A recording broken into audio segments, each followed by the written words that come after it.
শীতকালে যে সকল আপুরা কলার কুর্তি মানে ফুল কলার কামিজ পছন্দ করেন কিন্তু সঠিক নিয়মে ফুল কলার কাটিং এবং সেলাই করতে পারেন না, যদি বা সেলাই করেন তাহলে কলারটা সুন্দর রাউন্ড হয় না, কলারটা উপর দিয়ে উঠে যায়। সঠিক নিয়মটা এই ভিডিওতে দেখিয়ে দেব, কিভাবে কলারটা কাটিং করতে হবে এবং লাগাতে হবে, কত ইঞ্চি ডিপ দিতে হবে, সম্পূর্ণ এই ভিডিওতে শিখতে পারবেন। যারা নতুন তারা অবশ্যই ভিডিওটা সম্পূর্ণ দেখবেন।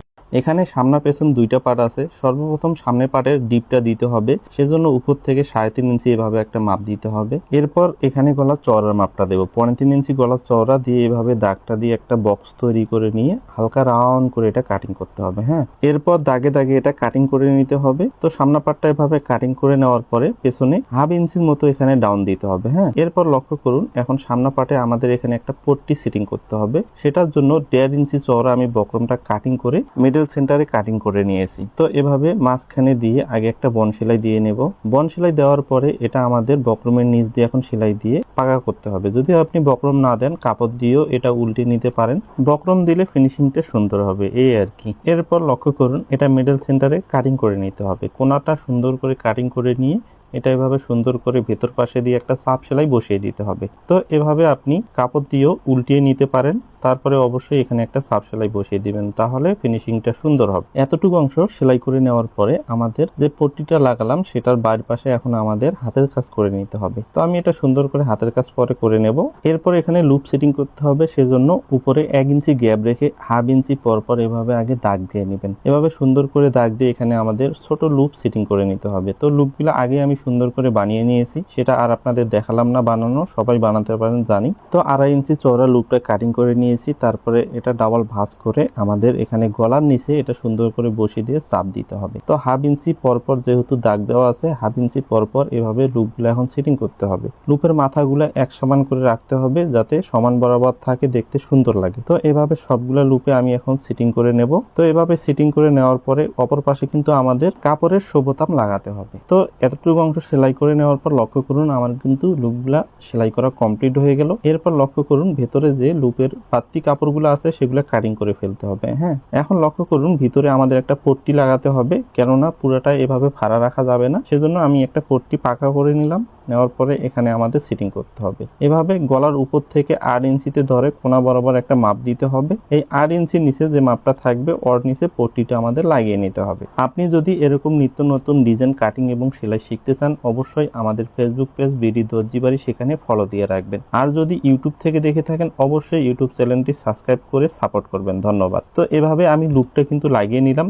লুপের নিচে যে পট্টিটা আছে সেটাও লাগানো হয়ে গেল। লক্ষ্য করুন, এভাবে এক পাশে খোলা রাখতে হবে, তাহলে জামাটা সহজে পরতে এবং খুলতে পারবে। লক্ষ্য করুন, আমাদের কিন্তু এখানে কলারের নিচের অংশটা আমাদের তৈরি হয়ে গেল। এখন পেছন পাটের সাথে সামনা পাটের ঘাস জয়েন দিতে হবে। তো এখানে 1/2 ইঞ্চি সেলাই প্লাস ধরে এটা ঘাটটা জয়েন দিয়ে নিতে হবে। তো এভাবে দুই পাশে দুইটা করে সেলাই দিবেন, আমি একটা করে আপনাদের সহজে দেখিয়ে দিলাম। এখন আমাদের কলারের মাপটা নিতে হবে, আমাদের কলারটা কত ইঞ্চি কাটিং করতে হবে, সেজন্য এটা ডাবল করে নিতে হবে। ডাবল করে নেওয়ার পরে ইঞ্চি ফিতাটা এভাবে ধরে ঘুরিয়ে ঘুরিয়ে আমাদের কলারের মাপটা বের করতে হবে। তো লক্ষ্য করুন, এখানে কত আছে, 15 ইঞ্চি। 15 ডবল করলে হবে 17.5 ইঞ্চি। আমাদের টোটাল কলারটা হবে 17.5। কলার কাটিং করার জন্য একটা বক্রমের টুকরা কাটিং করে নিয়েছি, এটা ডাবল করে নিয়েছি। ডাবলে আছে 15 ইঞ্চি এবং লম্বাটা একটু বেশি আছে। তো 5 ইঞ্চি বরাবর এভাবে একটা মাপ দিয়ে এই দাগটা সোজা টেনে দিতে হবে। হ্যাঁ, এরপর লক্ষ্য করুন, এখানে আমাদের গলার চওড়ার মাপটা দিতে হবে 3.5। এরপরে আমাদের কলারের মাপটা এখানে দিতে হবে। তো 9.5 এভাবে ধরে এটা রাউন্ড করে নিয়ে আসতে হবে। ইঞ্চি ফিতার মাথায় এভাবে একটা দাগ দিয়ে এই দাগটা সোজা টেনে নিয়ে এখন এই দাগ থেকে ধরে এটা রাউন্ড করে দিতে হবে। হ্যাঁ, তো রাউন্ডটা একটু সুন্দর করে দেওয়ার চেষ্টা করবেন। এভাবে রাউন্ডটা দেওয়ার পরে কলারের চওড়ার পরিমাণ 1 ইঞ্চি 1 পয়েন্ট আমি রেখেছি, আপনারাও এরকম চিকন করে রাখতে পারেন। এরপর দাগে দাগে মার্জিনটা সোজা দাগ করে নেবেন যাতে রাউন্ডটা সুন্দর হয়। একটু 19-20 হলে কাটিং করার সময় ঠিক করে নিতে হবে। এখন দাগে দাগে আমি কাটিং করে নিতেছি, যেহেতু আমার রাউন্ডটা সুন্দর হয় নাই, কাটিং করার সময় আমি এটা ঠিক করে নিতেছি। আপনারাও একটু 19-20 হলে কাটিং করার সময় ঠিক করে নিতে পারবেন। এরপরে আরেকবার কলারের মাপটা এখানে দিয়ে দেব। 15 ইঞ্চি আমাদের অর্ধেক কলারের মাপ, এভাবে দিয়ে যেখান পর্যন্ত লাস্ট মাথা আছে এখানে একটা দাগ দিয়ে নেব। এখন কলারের মাথাটা আপনি রাউন্ড করে বা কোনা করে নিতে পারেন, আমি রাউন্ড করে এটা নেব। তো এভাবে ধরে কোনাটা সুন্দর করে রাউন্ড করে নিয়ে নিলাম। লক্ষ্য করুন আমার কিন্তু কলারটা কাটিং করা কমপ্লিট হয়ে গেল।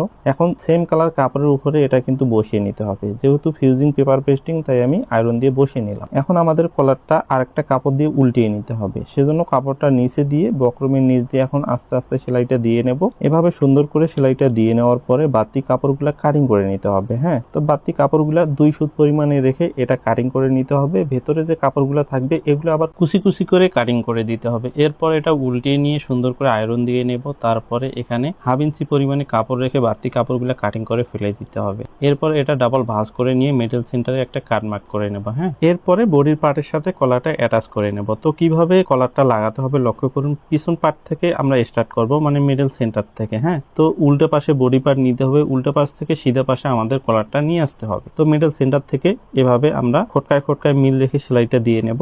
তারপরে আস্তে আস্তে কলারটা কোনো জায়গায় টানাটানি করবো না, বডির পার্টটা হালকা করে একটু টানবো। হ্যাঁ, যেহেতু কলারটা একুরেট ভাবে কাটিং করা হয়েছে তাই এখানে একুরেট ভাবে কিন্তু একবারে মিলে গিয়েছে। তো এভাবে এক পাশে সেলাই দেওয়ার পরে আর এক পাশে আমরা সেলাইটা দেওয়া স্টার্ট করব। এখানে কলারের মাথাটা সেন্টারে রেখে আমরা যেভাবে কলারটা লাগিয়ে নিলাম একইভাবে এই পাশেও লাগিয়ে নেব। হ্যাঁ, তো বডির পার্টটা হালকা করে টানবো এবং কলারটা সবসময় লুজ রাখবো। এখন কলারটা সিধে পাশে আমি উল্টিয়ে নিলাম। এই যে এখানে সুতাগুলা সুন্দর করে ভেতরে ঢুকিয়ে দিয়ে এখন চাপ সেলাই দিতে হবে। হ্যাঁ, আপনি যদি নতুন করে দর্জি কাজ শিখতেছেন, নতুন নতুন ডিজাইনের কাজ শিখতে চাইতেছেন, দর্জি কাজগুলো প্রফেশনাল ভাবে শিখার আগ্রহ আছে আপনার, তাহলে আমার এই ভিডিওগুলো একটু ধৈর্য সহকারে দেখবেন। আশা করি দর্জি কাজগুলো আপনি সঠিক নিয়ম এবং প্রফেশনাল ভাবে শিখতে পারবেন আমার এই ভিডিওগুলো থেকে। সেজন্য আপনি যদি ফেসবুক পেজ থেকে দেখে থাকেন পেজটি ফলো করে রাখবেন এবং ইউটিউব চ্যানেল থেকে দেখে থাকলে চ্যানেলটি সাবস্ক্রাইব করে পাশে থাকবেন। ধন্যবাদ। তো এভাবে আস্তে আস্তে সুন্দরভাবে কলারের মুখে চাপ সেলাইটা বসিয়ে দিলাম। লক্ষ্য করুন আমার কিন্তু সম্পূর্ণ সেলাই দেওয়া কমপ্লিট হয়ে গেল। এখন আপনারা দেখতেই পারবেন কলারটা অটোমেটিক কিন্তু জামার সাথে বসে গিয়েছে। আপনি যদি এই কলার কামিজটির কাটিং ভিডিও দেখতে চান তাহলে ডেসক্রিপশনে লিংক দিয়ে রাখবো, সেখান থেকে ভিডিওটা দেখে নেবেন অবশ্যই। তো দেখেন আমাদের কিন্তু কলারটা এভাবে থাকবে। এখন আমাদের কিছু বোতাম এখানে লাগিয়ে নিতে হবে। হ্যাঁ, যখনই আপনি সঠিক নিয়মে কলারটা কাটিং করবে তখনই কিন্তু আপনার কুর্তি বা কামিজের সাথে কলারটা সুন্দরভাবে বসে যাবে। তো বোতামগুলো এখন আমি লাগিয়ে নেব। এগুলা ডিজাইন বোতাম আমি কাপড় দিয়ে তৈরি করেছি। এখন আমি দাগ দিয়ে নিয়েছি, দাগ বরাবর এখন সম্পূর্ণ বোতামগুলা বসিয়ে দেবো। হ্যাঁ, তো এরকম শোবোতামগুলা হাত সেলাই দিয়ে লাগাতে হয়। আপনি যদি এরকম শোবোতাম আপনি নিজেই তৈরি করতে চান তাহলে আপনাকে একটা মেশিন কিনতে হবে। মেশিনের দাম বেশি না। আপনি যদি সেই ভিডিও চান তাহলে এই ভিডিওতে কমেন্ট করবেন, আমি পরবর্তীতে মেশিন এবং কোথায় পাবেন তা বলে দেব। তো আমার প্রতিটা বোতাম লাগানো শেষ। এখন লুপের ভেতরে আমি বোতামগুলা ঢুকিয়ে দিতেছি। যখন এই জামাটা পরবে তখন উপর থেকে 4-5টা বোতাম খোলালেই কিন্তু জামাটা পরতে পারবে। প্রতিটা বোতামে খুলতে হবে না, জাস্ট এটা ডিজাইনের জন্য করা হয়েছে। তো লক্ষ্য করুন এভাবে সুন্দর করে বোতামগুলো আমি লাগিয়ে আপনাদের দেখিয়ে দিতেছি এর পরবর্তীতে লুকটা কেমন হয়। তো আপনার কাছে যদি এই কলার লাগানো এবং এই ভিডিওটা ভালো লেগে থাকে ভিডিওটাতে অবশ্যই একটা লাইক দিবেন এবং আপনার মন্তব্য কমেন্ট করে জানাবেন। একটা ভিডিও তৈরি করতে আমাদের অনেক পরিশ্রম করতে হয়। যদি আপনি একটা লাইক এবং কমেন্ট করে আপনার মন্তব্য জানিয়ে দেন তাহলে কিন্তু আমরা ভিডিও বানাতে আরো উৎসাহিত হই। তাই অবশ্যই